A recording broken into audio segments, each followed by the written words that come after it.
So I thought I would go quickly through what I do eat because whenever I mention my food allergies, even doctors are like, "What do you eat? How do you eat with that?"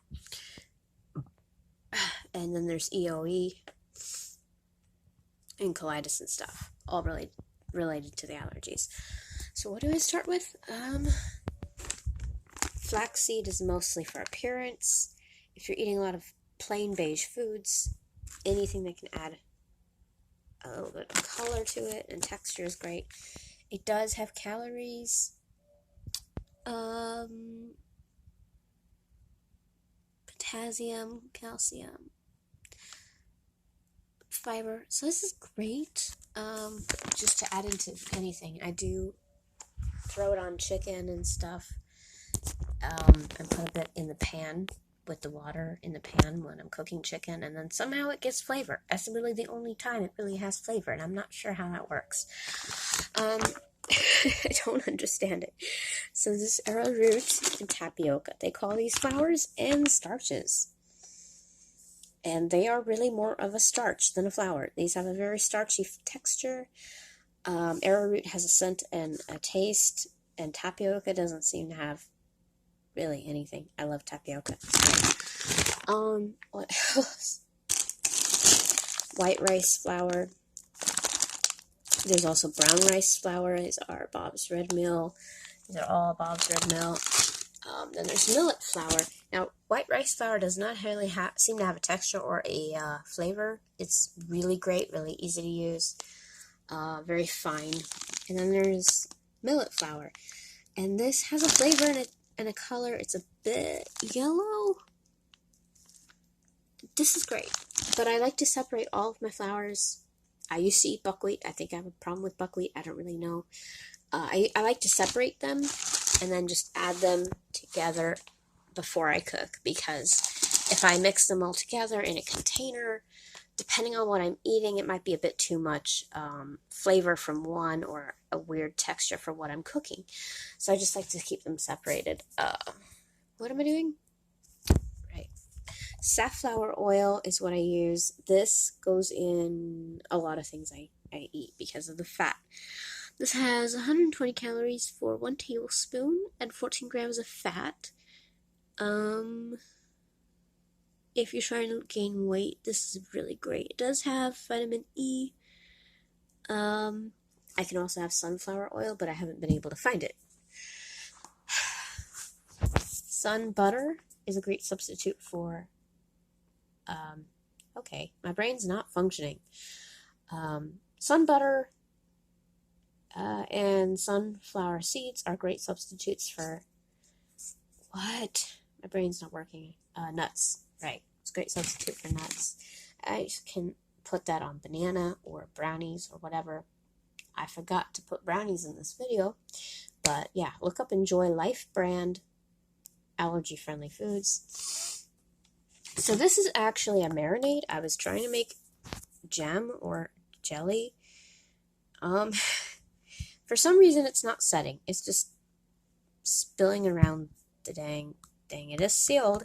I promise it's sealed, but I don't know what happened to this. I made a mistake.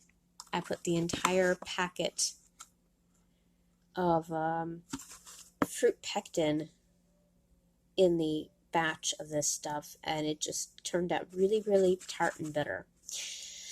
That was my mistake. I eyeball everything. I do measure, but I mostly visually cook. And I did not follow my instinct on how much to put in. I wasn't making a large enough batch. I don't know. I messed up. And now this is a marinade. Yay! Yeah. So cranberry is a fantastic marinade for me. It tastes amazing on poultry. You marinate it even for a short time. It's going to really soften your meat, and it doesn't lend it huge flavor, but it does. You know, this is ground up, so it kind of washes right off your meat when it's cooking. I don't know. I love cranberry. I love cranberry with meat. It's a great way of flavoring your meat. If you're someone who eats a lot of, let's say, chicken, it will help you. Cranberry, if you see cranberry in the store and that's something you're able to eat, buy it by the gallons freeze it, and then you can have it all year. Or make a ton of preserves and you have those all year. Assuming you do it right. I don't know why this isn't sitting. It's squished, it's watery. I don't know what happened. Oh, the lid's trying to come off. I messed up. I made a mistake on this. Not sure what happened, but we're gonna just ignore that. Anyway, I finally made a roux last night and gravy, and that came out well. I will make another video on that the next time I try that. So this actually does work as fruit pectin. It's technically not supposed to be. You sprinkle this on your food to keep it from rotting, but I do like to add a little bit of this instead of using fruit pectin. I can't use words. Okay. I'm very tired. So seasonings, I use cinnamon, ground turmeric, ground ginger, vanilla extract. Lately I've been cooking short grain rice because it cooks a lot faster than other rice. And that just simplifies my life. There are days when I'm too tired to function and I'm not dealing with life. And cream of rice is good on its own in place of oatmeal or mashed potatoes. I do eat sweet potatoes, which is great, but sweet potatoes do get old after a while, and this is just something I can eat every day, no matter what's going on with my health. I'm leaving things out. I know I'm not mentioning things, but I can't think of anything right now other than what I'm having for me. What? Oh, rice milk. Rice milk. That is the only milk. It does not taste good on its own, but you mix it into other things and it's fine. Biggest help to me so far has been the Allergies Self-Help Cookbook. Oops, sorry. By Marjorie Hurt Jones, registered nurse. This is so helpful. You have no idea. It goes, I can't really show you what's going on inside of it. It goes through, how different foods are related to different foods. It will tell you, it will explain to you what meat is related to what other meat, what fruit and vegetables are related to other fruit and vegetables. It will also mention unusual foods that you wouldn't normally eat, like guava. Guava is a fruit that a lot of people don't eat. I'm trying to find another example. Guava is just one example I can think of. That's one of the things I can have. So it mentions a lot of unusual fruits and vegetables that you normally would not try, that you might not be allergic to. And this is incredible. This talks about allergy in so much detail. This is completely different than any other cookbook I have ever read. So as far as other cookbooks go, though, I want to talk about those. This basically allows you to eat like you're a normal person. Cookbooks. Old cookbooks help a lot more because new cookbooks and recipes and stuff you're going to find today are really made for things that are already made together. They talk about, let's say, oh god, I can't think of anything. You're already substituting butter, milk, egg, that kind of thing. You don't need to add on things like substituting prepackaged foods. Now I can't think of any examples right now, but old books, this is actually a remade book, the Settlement Cookbook. There's another version of this that's not as old. This is really, really helpful. I want the full-size Settlement Cookbook that has a different date on it. I don't know. There was another one I was trying to get. I don't know how I ended up with this. So you see this is remade from a very old book. This is incredibly helpful. Just any book that's from maybe, this is 1903, this is remade, the Settlement Cookbook. There is another form of the Settlement Cookbook that was made, I think a little later than this, somewhere in the 70s, I think. And that one is helpful, but basically anything where you used to, make things without we didn't really have the electric equipment we have today. Things were made in a much simpler way. Instead of using butter, they used fat. Instead of, that they used, if you're trying to cook from scratch, and I recommend that to anyone, even if you don't know how to cook, cooking from scratch, you need older books like this. So I think that's the only one I have is older. Let me look at these. This is Betty Crocker's Picture Cookbook. This has been helpful. Oh yeah, this is an old one. This is an older cookbook. So this goes through, I think these are from around the 70s or something. Let me see. I don't really know. It talks about protein, iron. Wow, it is incredible. Okay, this is a good book. I got really lucky at the library. Okay. So this is, I want to say 70s or around the 70s. I'm trying to find a date. I don't care. But yeah, try to get something from around the 70s and earlier. Copyright 1950. Okay, so this is from the 50s. Are you serious? This is a remake of an older version. So this is one I recommend. Betty Crocker's Picture Cookbook. Pictures are helpful. Yay. Then I haven't really used this much. I think I used this for a biscuit recipe. Better Homes and Gardens new cookbook. I'm trying to think of the dates. So this is more of a newer one.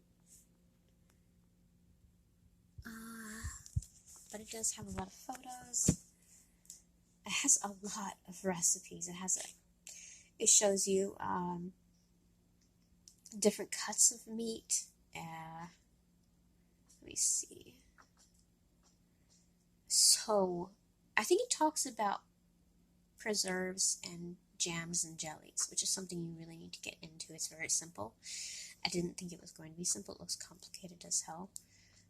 So this has an incredible amount of recipes. I have so many recipes marked in this that I just probably have not tried yet. But even if you have to make a lot of substitutions, I'm trying to find the date. Even if you have to make a ton of substitutions for your allergies, you want a cookbook that doesn't have a lot of photos, and it really focuses on your recipes, because if it's all photos, you're gonna get maybe 5 recipes that you can use out of a cookbook. What is the date on this? Oh my god, 2002. That can't be. Yeah, alright.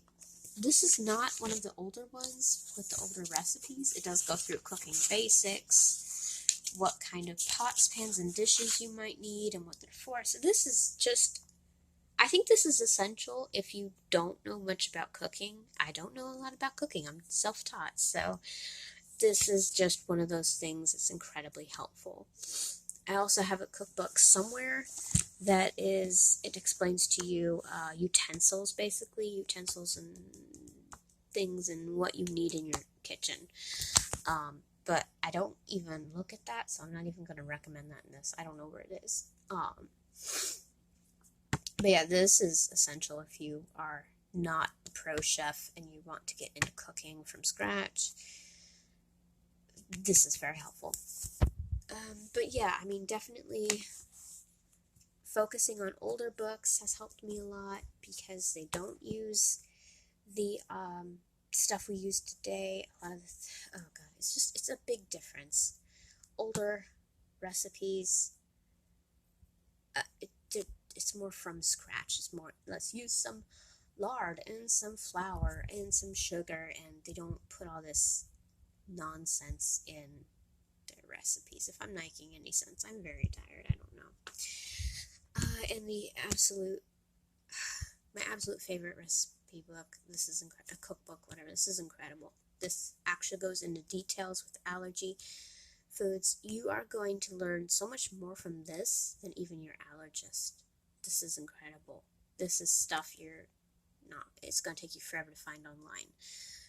This has been the most helpful purchase I've ever made, and it probably cost me $1 at the library. So look this up. On eBay, they sell a lot of books for about $4. I'm not sure if it's on eBay for $4, but I'm just saying, yeah, you can find them cheaper. So, right, pork, chicken. You might also want to try as far as cookbooks, I'm trying to not get distracted.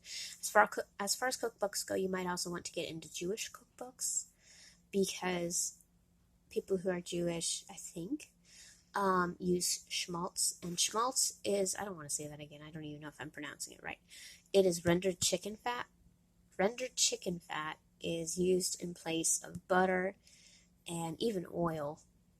Really, it's so helpful. You render the chicken fat, you refrigerate it, and then you've got a solid form, and it looks, feels, and tastes like butter. It is so great as a replacement for dairy, and it is actually not. People think fat's not healthy, but it actually is not going to kill you. It's a fine replacement. You can do your research on it, whatever. But it is my suggestion for not having dairy in your life. Dairy is probably the one thing that was easiest to give up. Okay, so I think I've talked enough. I'm now lightheaded.